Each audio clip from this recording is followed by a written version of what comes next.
welcome to Mental Health Mondays with Mama Pearl. Today we're talking about panic attacks. Everybody suffers from anxiety now and then. The butterflies in your stomach, little shaky in the hands. It comes when you feel uncertain about your surroundings or things that are going on in your environment. Some of us, though, suffer from severe anxiety, and we have panic attacks. And panic attack is like the feeling you have when you wake up from a very, very scary nightmare. You're sweaty, you feel cold, your muscles are all drawn up and stiff and sore like you've been running all night. Your head is racing with thoughts. Sometimes they can feel like burning fire. You have this urge that you've got to do something, but you don't know what it is you have to do or how to do it. You don't know what's wrong, but something is really, really wrong. Here are the steps I take when I wake up like that in the middle of the night, which I do quite often. The first thing I do is stop and take a deep breath. A lot of times, if you suffer from sleep apnea, where that's a blockage where you're not breathing right in your sleep, or if you snore quite a bit, or if you've been told you snore quite a bit, sleep apnea is kind of like holding your breath. So stop and take a deep breath in through the nose, out through the mouth. Do that 5 or 6 times and just stop. And the only thing that's important right then is getting oxygen to your cells. You can't do anything until you take care of yourself. It's like on the airplanes when they tell you if the oxygen mask drops down, put yours on first and then worry about everyone else. If you're not in good shape, you can't help anybody else. So we've taken some deep breaths. Now I'm going to look around the room and assess what's going on in my room. Am I in danger right now? Well, I left the TV on the national network that shows news programs all night. So my brain was listening to all of the news and the bad things going on in the world and everything else that I probably shouldn't sleep to. So I'll turn off the TV and maybe put on some soothing music or some soothing sounds, ocean noises, things like that. Something that's calming and peaceful. And then I look around and make sure that everything is the way I left it when I went to sleep, which it is, always. And I will look at things in the room that I know are mine. You know, I'll put my hands on the bed, feel the bed is real. This is a real thing. You are real, the bed is real. I'll breathe in and notice if I smell anything different. My house smells like my house. This is my home. This is where I live. And it smells okay. There's nothing on fire. There's nothing burning. Nobody's been cooking anything. The smells are all normal. I will listen. Are there any weird sounds? Is there a dog barking outside that maybe triggered something and got me upset? A loud car? Is there unusual noise going on that you're not sure what it is? If so, well, then you need to do the usual things you do in that. You know, you call 911, things like that. But most of the time, once I turn off the TV, I realize things are okay. The next thing I do is I will get up and walk through my entire house, and I will turn on every light in every room just to look around and remind myself that everything is okay. Nothing has changed. No one is in the house but me, and I am safe. I'll check on my son. Part of my panic attacks are because my son is an elopist, and in the past he has gotten out of the house in the middle of the night and gone for little jogs around town and things. This caused some of my trauma. So opening my bedroom door and seeing my son safely in bed does an awful lot to calm me down. He's in bed right where I left him, and he's okay. So I've gone around the house and I made sure everything is okay. The house is safe. I am safe. My environment is safe. The next thing I do is sit back down on the bed and breathe.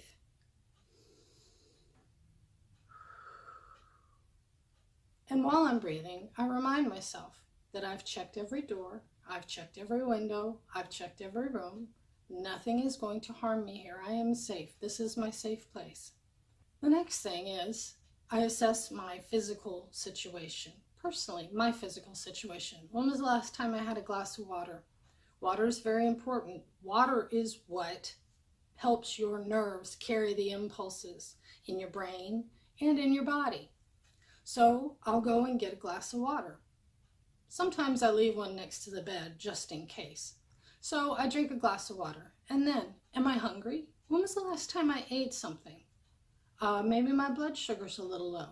So I'll get a snack. This can be something simple as a small energy bar, a bagel with a little bit of jelly, some soup that's left over, a pot pie, a piece of pizza, anything, just something small to get some food on your stomach. This will help with your blood sugar. And honestly, at this point, it doesn't really matter if it's got carbs or fat or calories or all that other stuff. The main thing is you need to get some food in your stomach. The third thing I look at is, am I in pain? Did I forget to take a dose of medication that's been prescribed for me? Do I have a headache? And if I usually, if I take Tylenol or aspirin for when I have a headache, maybe I should take some Tylenol if I have a headache. Or does my body ache? What do I usually do when I feel sick like this during the day? And I will go and I will take my if I have prescription medications that I'm supposed to be taking, I will take them as per the instructions. Or I will take some Tylenol, or if my nose is stuffy, I will take some cold medicine. But, I'll manage my medication. So we've done 3 things: drink water, eat food, and manage our medications. After that, we go back and sit down. You don't have to go back to bed, but sit down in a comfortable chair, or on the bed or someplace you're comfortable, and breathe. Are you noticing a pattern here? Stop for about a minute to a minute and a half and take those nice deep breaths and relax and only focus on the breath. And stretch again. Stretch those muscles out and make sure you're not sitting there tensed up. Again, how does your body feel? What is your frame? And think about relaxing the muscles if you are tensed up. The next thing, keep a planner. And we will talk about that in another video. And once I get that video made, I'll put a link up to it. Have a planner or a calendar and write down everything that you need to do in it. Do this ahead of time. Don't do this in the middle of a panic attack. So when you get to this step, check your planner. Look at your calendar. Look at it for today and look at it for yesterday and look at it for tomorrow. Did you forget something? And you just don't realize it? Once you've looked at yesterday's schedule and realized, yeah, you checked it all off before bed. So no, I haven't forgotten anything from yesterday. What have I got going on today? And you look at today's calendar and you see all the things that you have to do, your responsibilities. I don't like calling them planners because I have difficulties with planning things. I feel like I have to plan out all my day and then it's a self-fulfilling thing that I will sabotage myself, self-sabotage. And then I'll beat myself up if I didn't get everything done on the list. So just make sure that your obligations, mail that payment, make the phone call, order the supplies, order the groceries, things like that, responsibilities. And then you can look and see, what have I got coming up today? Oh, I've got that parent-teacher conference this afternoon. Maybe I'm feeling a little nervous about that.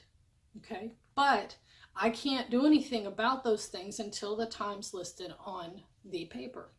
And then check tomorrow's calendar. What you got going tomorrow? Is there anything you need to plan for today to deal with tomorrow, or can it wait till tomorrow? Don't look ahead past the next day. Don't go into, because you could easily go into a manic mode and think, well, I got to worry about next Friday and I got to worry about the Friday. And then no.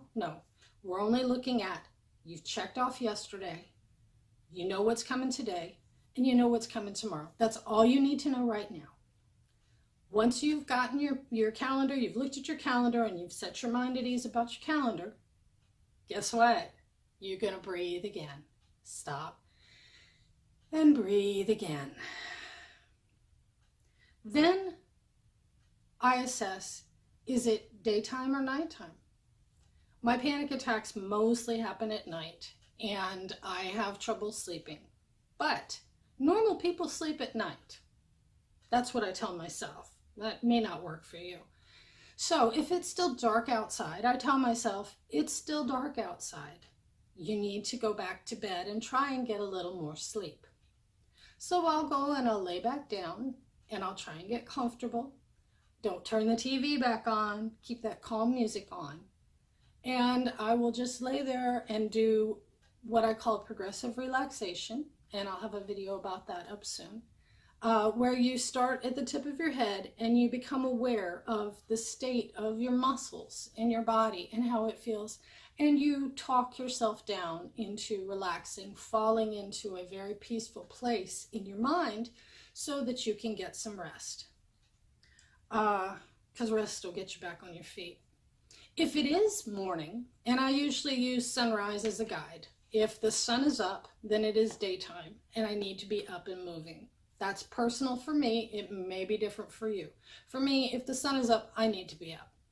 At that point, I get back in my body and out of my head. Getting back in the body means going and taking a shower, even if all you do is turn on the water, take off your clothes, and stand under the water for a minute, and then get out, dry off. Or you can take a full shower and scrub and do everything you want. It's up to you what your body needs. But get in the shower. Get that warm water running over your muscles. It will help you relax. And you know, in the beginning, I mentioned I feel cold when I wake up with these things. When you have anxiety, it messes with your circulation, your hands, your feet, your body. Your blood doesn't flow as much, and your blood flow is what keeps you warm. So if you're feeling cold, a hot shower usually will stimulate that circulation and get the blood moving in your body. And then get dressed. Don't just drag on a pair of pajamas. Get dressed in clothes you would wear outside the house. You would feel comfortable and good wearing outside the house. Now, I don't mean your Sunday best, but put on a clean pair of jeans and a clean shirt or a clean skirt or a nice house dress. But don't go back into the pajamas. We're trying to get into our body. We're trying to feel good about ourselves. And your biggest reflection, your biggest reflection is your reflection. When you look at yourself in the mirror, if you see something that looks bedraggled and terrible, you're going to feel bedraggled and terrible. If you see something that looks positive, you're going to feel positive about yourself. So, on that note, if you wear shoes in your house, put on your shoes and lace them up. Get dressed from your head to your toe. If makeup is your thing, then put a little makeup on. If shaving makes you feel better, then shave. If the least you can do is put a little moisturizer on your face, or at least wet cloth and wash your face. Comb your hair. Do things, me, I love hats. I feel like my hats and my scarves make me feel fancy. So I'll brush my hair and then I'll throw on a hat. You never dressed without a hat. And, but your physical appearance has a lot to do with your mental attitude. So get dressed. And then get yourself another glass of water and sit down and reassess. Okay, how am I feeling now? Am I tired? Do I want to go? Do I need more sleep? How is my pain level?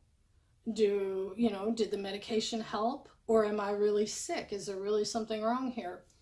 How am I feeling about my calendar? Go through your mind and go through all those little voices that are saying, but what about, but you didn't, but we're dying. No, and you talk to them. Talk back to them. It's okay. That doesn't mean you're crazy if you talk to yourself. You're addressing concerns that your mind has for you. If you're sure that, you're feeling maybe not as much in pain and maybe not as much panicked, like you need to get up and run and do something, then find a small housework chore to do around your house. I'm not talking rearrange the closets. That is for a Saturday or a weekday. That is for a full day when you have planned in advance that you're going to do this on that day. I'm talking go in the living room or your kitchen, wherever your mail piles up, and go through the mail and pull out 5 pieces of junk mail and put them in the appropriate recycling, trash pile, whatever, your refuse pile. Put them in the recycling, or, you know, put them in the donate pile for the local crafters or whatever. Pull out that junk mail and put it somewhere aside. The mail pile will be organized and your house will be a little more organized and you'll feel a little more control. Look what you did. You did something. You did a thing, as my kids say. Or load the dishwasher, or unload the dishwasher, or gather up some dirty clothes and start a load of laundry. Just one little small thing. It doesn't have to be big. It doesn't have to be hefty. It doesn't have to be noteworthy. Just something small. Get back in your body. Move your body and do something to better your environment. I know when my house is cluttered and I get a little messy, it affects my brain. I'm not saying that messy is bad. I am not a perfect housekeeper. If I could turn this camera around right now, there's one reason I'm shooting to this wall, and that's because I'm a little embarrassed of how my house looks. And we will cover that in yet another video coming up about what, you know, how to deal with it when you are a messy person. My mess is directly related to my anxiety, and it's all about control. Anyway, so we've cleaned up something. We've done a thing. Now we've done something productive with our day. We've gotten up, we've eaten something, we've had some water, we've taken our medications, we've gotten dressed to the shoes. We are now ready to handle anything that comes our way. Sit down and take another breath and reassess. Are we feeling better? Are we through the panic attack? Are there still things that are unresolved in our mind? If so, why don't you reach out to a friend? We have this wonderful thing called the internet. I love the internet. It has literally saved my life many, many times. It can be a horrible place, but it can be a great place too.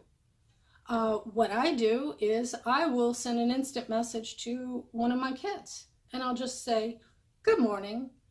Hope you're having a good day." I don't go into detail about my panic attack or my things or my life. I just take and give a little dose of unconditional love. "Good morning. Hope you're having a good day. I love you." And that's the end of it.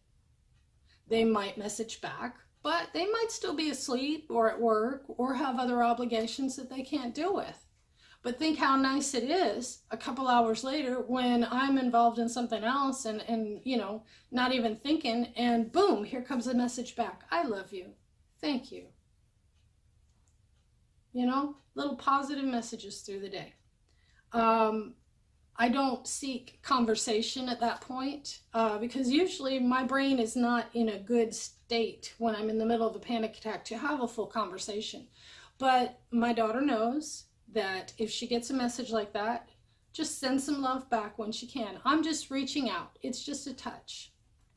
Now, after that, and once I've convinced myself that the reason she hasn't answered is because she's got things she's got to take care of too. Not everybody can drop everything for me like I do. I drop everything for me. And we all should. If I am still feeling things that I'm uncomfortable with, if I am still in pain, if I am still scared, if I'm still afraid, and I've done all the things I can, we've done some grounding, we've done some breathing, we've taken care of our physical needs, we've taken care of our emotional health with our safety and things like that. At that point, that's when you call your counselor, your doctor, your psychologist, your advisor, that trusted professional in your life, and you say, "Hey, I'm having a rough time and I've done everything on my checklist. What do I do now?" And after that point, I can't advise you except to tell you to call your medical professional, because I'm not a doctor, I'm not a counselor, I'm just somebody who goes through a lot of stuff, and maybe by sharing it with you, you can find some help. You don't have to live in panic and fear all the time. It never goes away. If you're not experienced with anxiety, it's easy to think that, oh, well, you just take a pill and you get over it. But it's just like every other illness. Serious physical illnesses, you can't just take a pill and get over it. There's treatment, there's steps. There are things you have to do every day. And it's the same thing with your mental health. To get better, which I hate that word, to learn to live your life to the fullest, you have to turn the panic attacks into a superpower. I hope you've enjoyed this. I hope you've learned something from it. I hope you've taken notes. And if you didn't, don't fear. I'll be breaking down each one of the steps in more videos for Mental Health Monday from now until the beginning of the year. Have a great day, and we'll see you soon.